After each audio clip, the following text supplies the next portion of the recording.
أفحسبتم أنما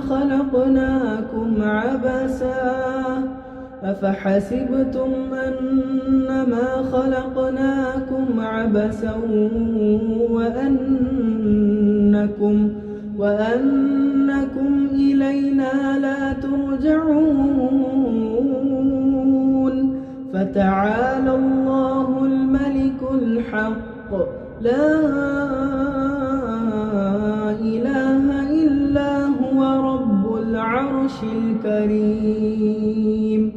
ومن يدع مع الله إلها آخر لا برهان له به فإنما حسابه عند ربه إنه لا يفلح الكافرون وقل رب اغفر وارحم